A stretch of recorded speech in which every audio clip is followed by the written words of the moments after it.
Hello and welcome to Unprofessional Engineering. My name is James. And you got Luke.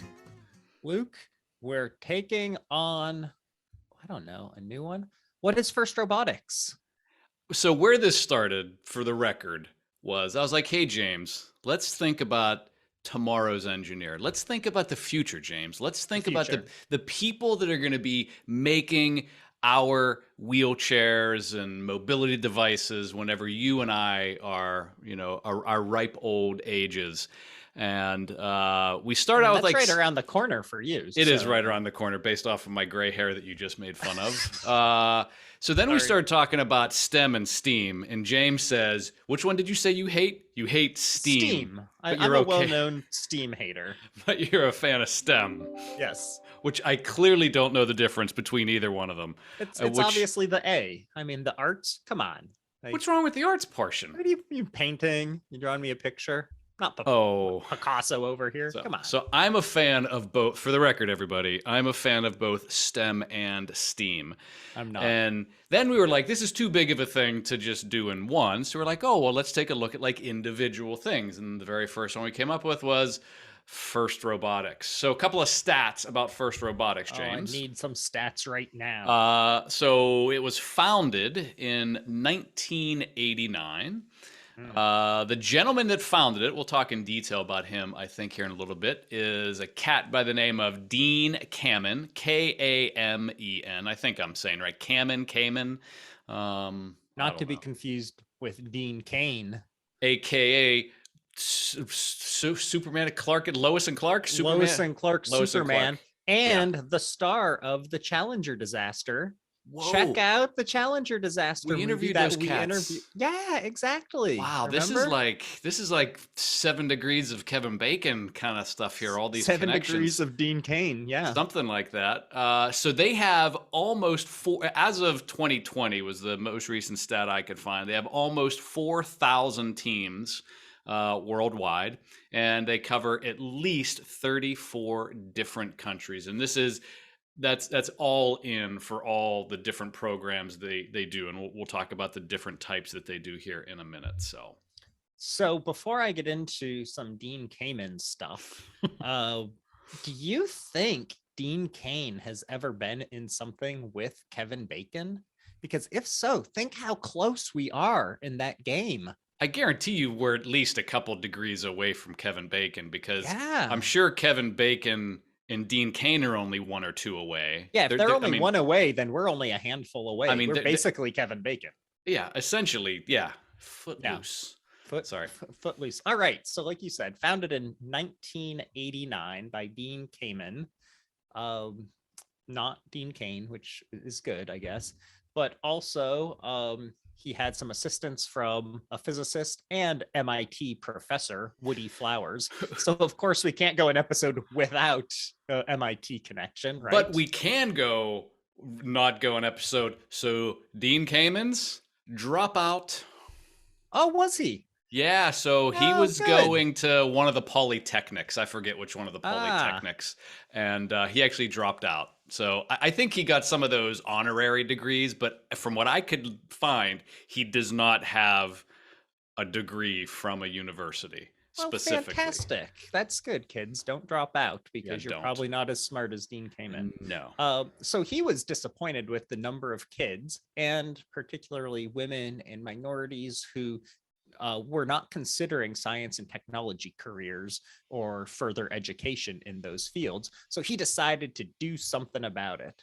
And so this is when Kamen first started the FIRST thing initiative. So this came to mind. He's going to kick off FIRST. And he says that this is the invention that he's most proud of, and predicts that participants will be responsible for significant technological advances in years to come, quote unquote. So the FIRST Robotics Competition, the first FIRST Robotics Competition, kicked off in 1992, even though they had the idea back in 89. And this was just held in some New Hampshire gymnasium. Yeah.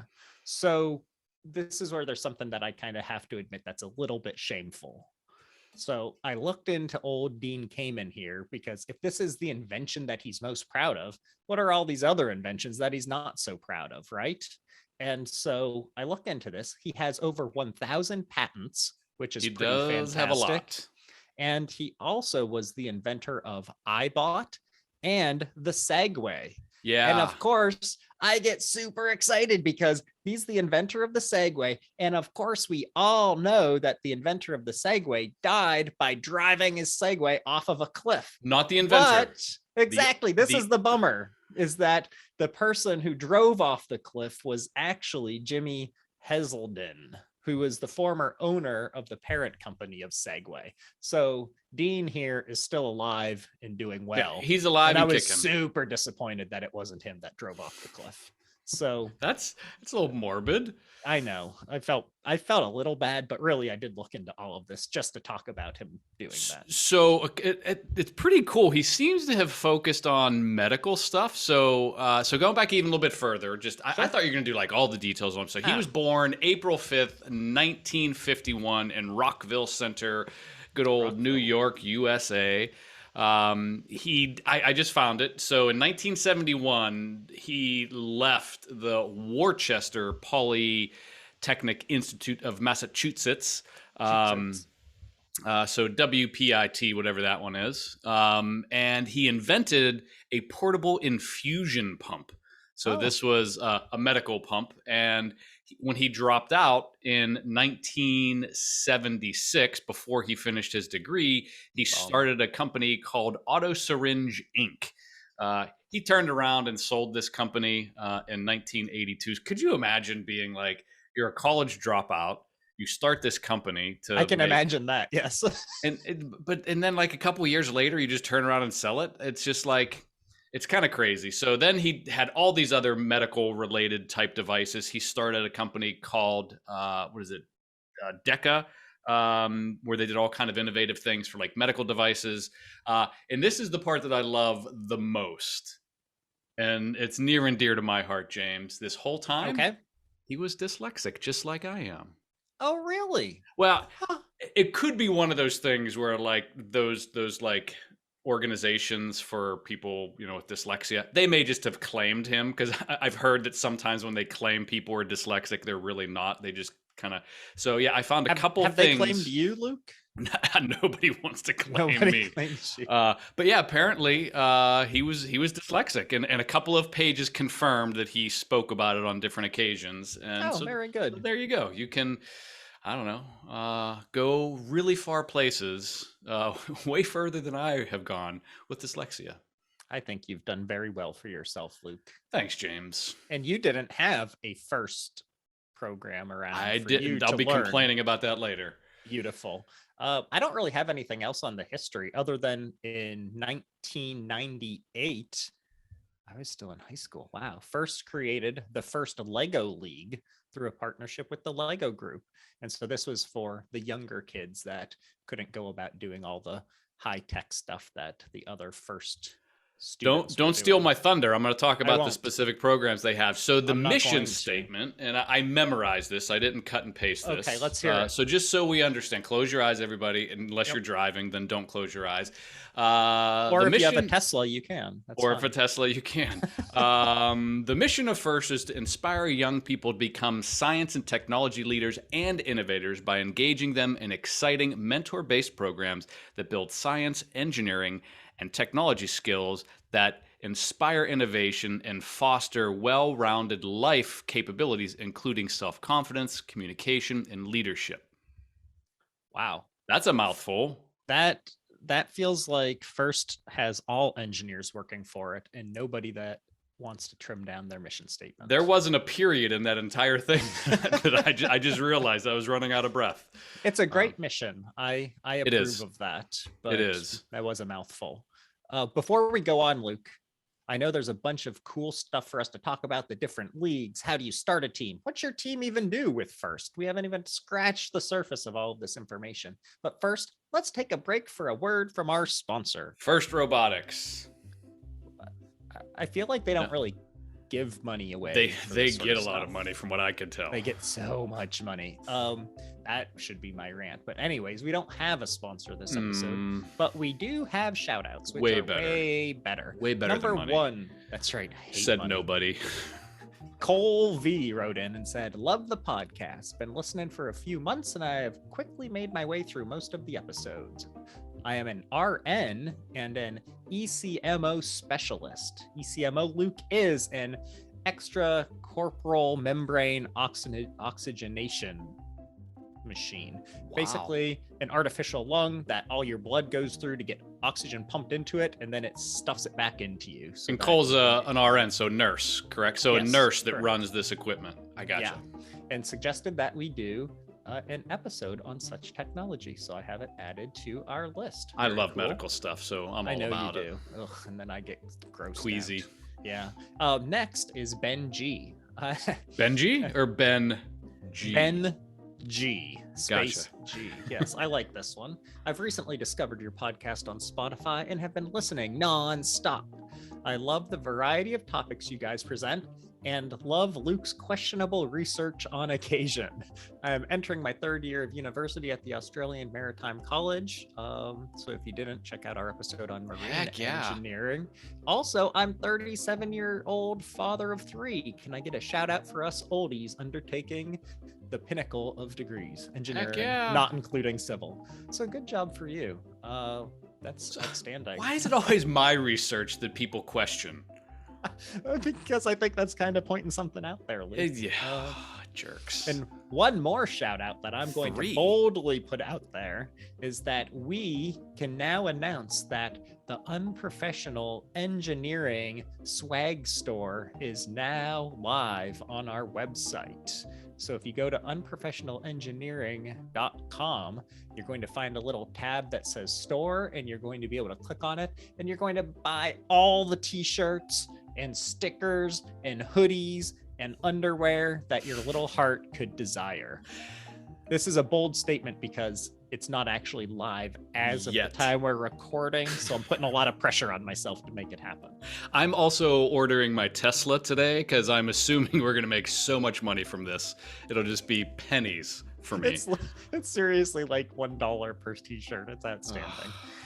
If any of you want a t-shirt, want stickers, want to say hello, want to tell Luke that his research is questionable at best, anything of that sort, why don't you go ahead and email us at unprofessionalengineering@gmail.com. And don't forget to subscribe, like, share, and we love the reviews as always. And you can tell your smart devices to play the Unprofessional Engineering Podcast anytime. Awesome. So next on my list, Luke, is how do you even get a first team started? Do you have something else you'd like to talk So about? let's talk about the different programs, and then we can focus in on the first, because I think you're talking about the first robotic competition the team. one that matters. Yeah. Well, no, the other ones are really important. So, so bad. they have 3 levels of programs that are available to participants. The first one is the First Lego League.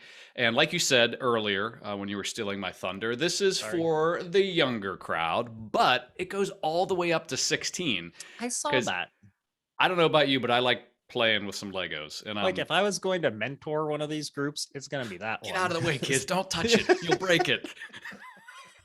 Like yelling at my Exactly. nephew. Like whenever I do Legos with my daughter, it's usually her crying while I tell her to get out of the way and I'm putting stuff together for her. Throwing pieces at her. But essentially, this basically teaches age appropriate. So they don't make 4-year-olds compete with 16-year-olds. There's good of age them. brackets. I thought it was 6 was the minimum age. No, it says 4, what I found. okay. But basically, they don't just do like Legos. This is like the mechanical Legos to do different tasks, to like cross over 2 different tables or climb things, go up or down steps. So not only is it building, physical Lego models, but they also get into coding, and they have to do like hands-on experiments to, get the best design. So that's the First Lego League. The middle one, this is called the First Tech Challenge. So this one, they're given a kit. So this is a little bit different than the first robotics competition.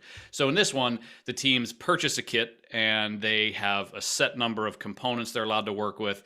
They typically have a challenge that is new each and every year to compete, and they work towards building those challenges. And all of these, by the way, are guided by coaches or mentors that help them develop their skills. The kits are reusable, which is nice for this one. They're reusable year after year. So it's all put together, nut and bolt type stuff. There's no welding or any kind of heavy duty, mechanical type stuff happening. And this is for ages 12 to 18. So if you're a school that can't pull together a big FIRST Robotics team, like the big competition, you could do the FIRST Tech Challenge, and the kits are a little more reasonable to work with. And then the final one, which I think we're going to talk about in most detail, is the FIRST Robotics Competition. So this teams are used to build sophisticated technology to build industrial sized robots. So these things are pretty big. They're like the size of a lawnmower, sometimes a little bit bigger, depending on the challenge each year. They compete head to head, or sometimes they compete in teams. Students have to raise their own money. They do fabrication. They do fundraisers. It's not cheap. They got to pay a lot of money to be in these. I'll talk about the monies a little bit later. But this is where they actually design, build, weld. They do wiring. They do fundraising, like the components they have to buy. And that doesn't include the registration fees. So this is what they say the closest thing to like that real world engineering experience, getting involved with the FIRST Robotics Competition. Do you think that the kids get involved with FIRST Robotics and they're like, oh, this is what engineering is? It's begging for money. It's like submitting fees. It's writing this and like, yeah, I'm out. Like I'm getting out of STEM. It might have the opposite effect.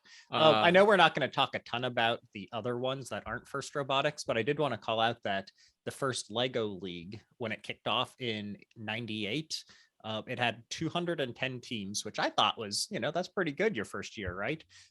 It's now up over 14,000 teams spread across 50 different countries that are doing the first Lego. That's crazy. Well, it's so accessible, right? It's Legos, and who doesn't know what a Lego is, right? It's easy.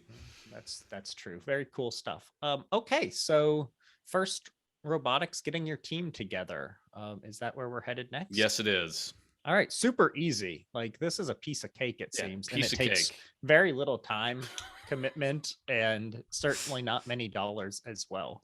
So at least on their website, their first thing was contact us and go to our FRC-get-started webpage. So good for them. Or you can email, blah, blah, blah. But building out your team, high school age students. So you already gave the age range for FIRST Robotics. I think it's like 14 to 18 or something like that. 14 to 18. Okay, 14 to 18. So that's good. They recommend at least 10 students, but it's kind of like the more the merrier, or the more the better, because you're all working on this stuff together, coming up with creative ideas, having more hands to share the workload. And as we get into this, we'll talk about the timeline a bit, but it's really tight. Like they do not have a lot of time to plan and build and get their robot working like real fast. So the more kids, the better. They suggest having at least 2 engineers on staff, we'll call it. The mentors. So the mentors that are going to be helping with all of the technical side of things, with the robot construction and the wiring and the coding and anything else that might go in the yelling and the pushing them out of the way and doing it themselves. But in addition, it's also suggested that maybe you have a couple other adults lying around so that they can be the ones that are hitting up sponsors for the cashola. That's right. Corporate sponsors, and filling out the paperwork and the registration and a lot of the stuff that, maybe the kids don't want to be doing. The other thing too is I watched a couple presentation videos. Apparently, as a part of what you do, you have to put a presentation together, and they've gotten super dramatic. So think like, remember whenever we talked about our, what's the Discovery Channel BattleBots? Remember we were talking about BattleBots, and they have team themes. So apparently these teams typically have a theme, and they dress up like the theme, and the theme kind of ties in with their team name and what their robot does and what they name their robot. So there's almost like a dramatic or theatrical part to this, because the videos, the kids actually they're putting on a show that they recorded as a part of their presentation. And the one team, they were wearing like safari hats and they had it all scripted. And I mean, it was pretty intense. So I will certainly never say anything negative about that, because I certainly wouldn't get a bunch of Reddit backlash about that one from all the people that are very sensitive about those things. But good for them. I did see that they have a parade that they do as well, that they kind of like mascot around it, which is kind of neat. So then you got your team built, you have them, everybody named, all that. You go to the registration page and you register. This is where we can talk more about the money here in the future, Luke, registering for events. But then your build comes into play, and we'll talk about that timeline and what goes into it. And then, of course, attending the events themselves, which is a whole other can of worms. Is expensive. Oh my goodness. You want to talk money real quick? I don't even have the stomach for it. Before we do, let's take a break for this week's Luke's rant. Okay, so here's my rant. So first of all, I graduated high school in 93. So when did he start this? And you failed like 4 or 5 years, right? No, I didn't fail, you jerk. You're the worst. Oh, yeah. No, so like the idea showed up in 89 for this. Yeah, so it's you like had 1 year, 92 would have been. Yeah, so the closest thing that I had to this, and it was actually good. So the high school that I went to, and I'm so glad. So this is more of like an homage to the industrial arts. So when I was in high school, the closest thing I had was we had wood shop and metal shop. So I don't know if you had this, like you had fancy computers when No, I didn't have STEM. I didn't have I don't know if I had STEM classes, but I certainly didn't have FIRST Robotics. Yeah, we did. Yeah, so we didn't have that at all. So what I decided to do was I was really into the CAD classes, and the closest thing I would say was we had this wood shop teacher that was also our metal shop teacher, and basically his rule was, as long as you don't bleed, you're basically going to get an A in the class. So he let us make whatever we wanted to make. He showed it. We could use any of the tools we wanted to use. Just make sure you wear goggles and don't cut yourself. And I firmly believe, had I not gone through some of those industrial art classes, like I don't think I would have been as excited about like engineering. So it was probably like my version of FIRST Robotics, but it was mostly a teacher who wasn't supposed to smoke in the wood shop with he'd be in a corner with a cigar just like yelling like don't touch it, like, and you weren't allowed to smoke in school then for sure. No. But he did anyways. And but yeah, that was probably my closest thing. And I would encourage you kids, if you don't have access to like a FIRST Robotics team or something like that at your school, because I know not all schools have those teams, I would definitely check out like your CAD classes, your wood shop classes if they have them. Sometimes you got to go to a separate school to do that, like you got to go to a VOTech school sometimes, but definitely think about like the hands-on industrial art type of things, because I think that'll give you some ideas if you're thinking about going into engineering. Might not be a bad idea. Well done, Luke. That's not the direction I would have gone with my rant, but we're about to get into that direction where I would say, if you don't have a FIRST Robotics team, reach out to us and we'd happily sponsor you. But you know what? I can't afford to do that. So don't reach out to us about it, and good luck with your FIRST Robotics team. Luke, let's talk about the pricing. Yeah, so it's pretty expensive. So these are 2021, 2022 prices. So if you are a rookie, it actually costs you more, which I didn't understand. It's so funny, I know. Apparently, if you're a rookie, it costs you about $6,000 to register for one singular regional event. Now, I get these events. They set up like these really big stages, and they do like PR, but like FIRST Robotics makes some money. Like $6,000 per team. Per team. If you're a veteran, you get that for $5,000. Affordable then. And then if you go to additional regional events, it's $3,000 per event, which I'm super. I think that's crazy. Now here's the other thing: if you win, let's say you win regionals, your big reward. Your big reward is you got to pay another $5,000 to go to the championships. And I am $5,000 for the first championship, and then $5,000 for the competition teams. Like, which is crazy. So and then it starts to come down a little, because then there's like districts. So these are probably smaller events, is my guess. So these are in like they're still in like the $4,000 to $5,000 range, but like the additional district plays and the championship at the district level is a little bit cheaper. But it's still, I mean, if you do like 2 or 3 events plus you go to the championship, you're talking like 20 grand. Yeah, man. Like this is bananas. Yeah, so FIRST recommends that you raise at least $15,000 to $30,000 per season to participate in 2 to 3 regional events. God forbid your robot's so good that you go to the championships. Yeah, Like, yeah. unreal. Like, I think I'd have to pay them to put an unprofessional engineering sticker on their robot. I don't know about, well, you don't have kids, but like whenever my daughter has fundraising, I never do it. We just write a check for $100 and give it to the school. But like I'd have to write a check for like $2,000 if my kid was on the team.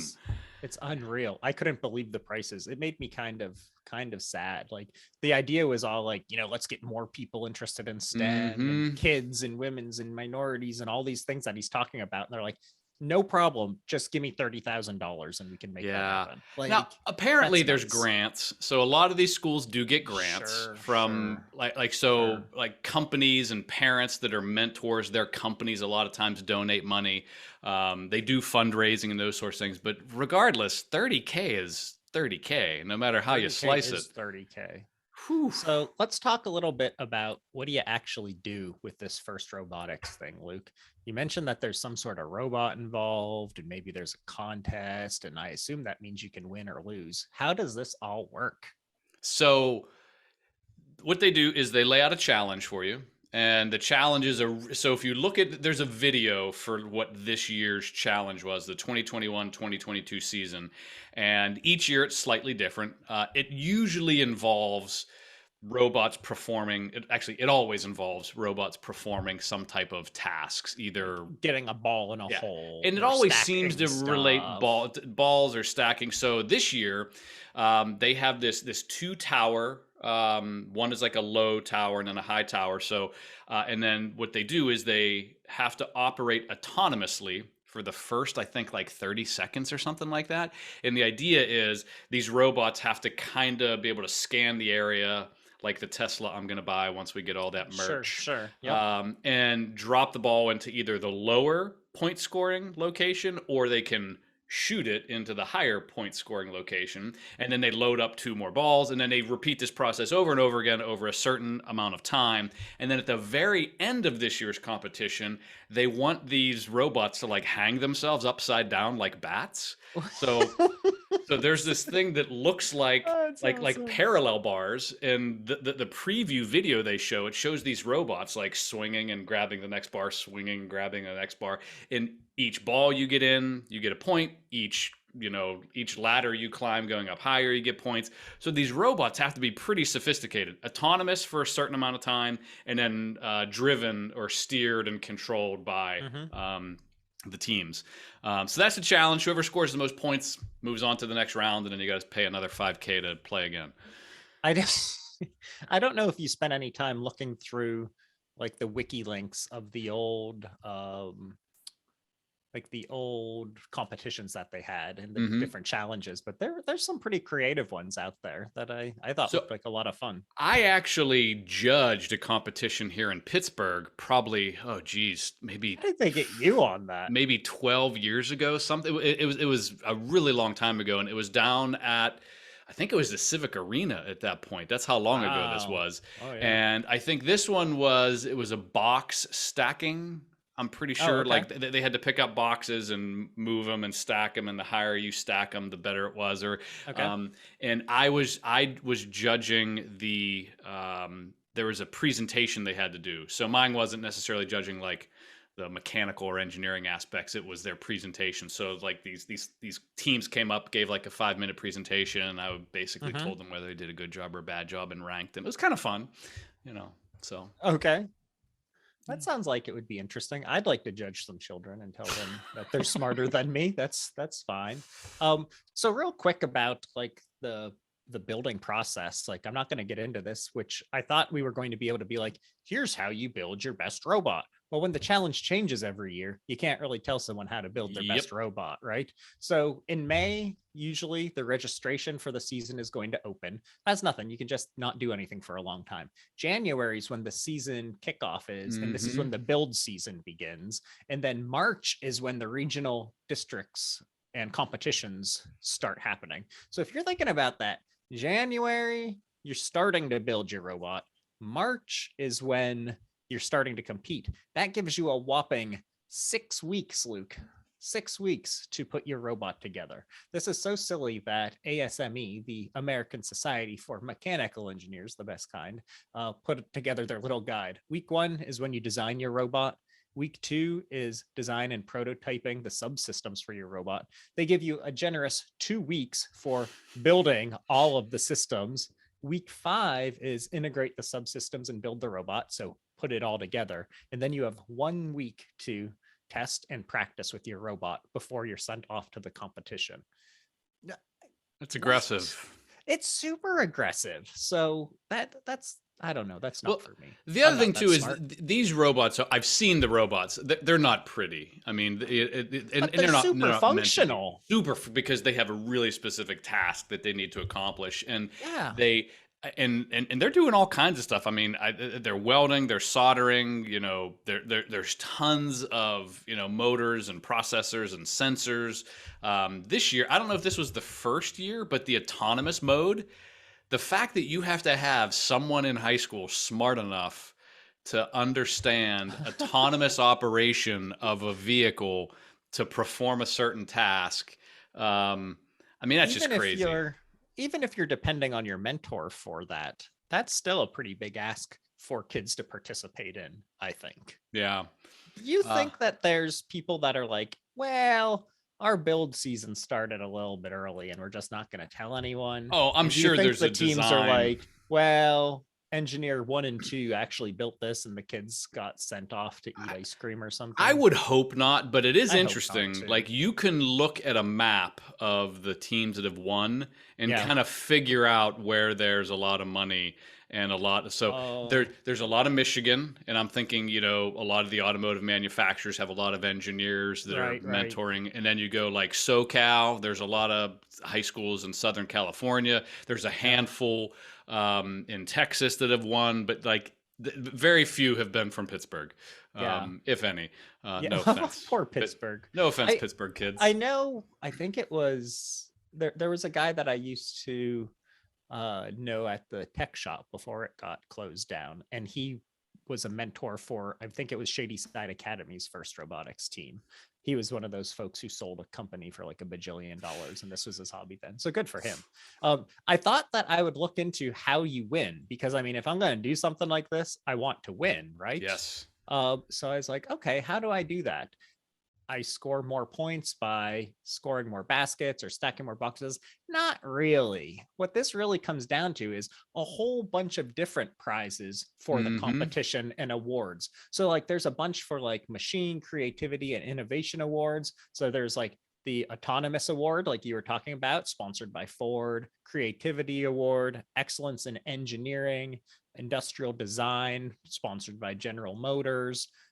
There's some team attribute awards, like the judges, the gracious professionalism. That sounds like your robot didn't actually function, but you were still pretty like sounds like the gracious participation award, right? But there's one known as the Chairman's Award, and this is the highest honor in the FIRST Robotics competition. It singles out the team that exemplifies the FIRST values.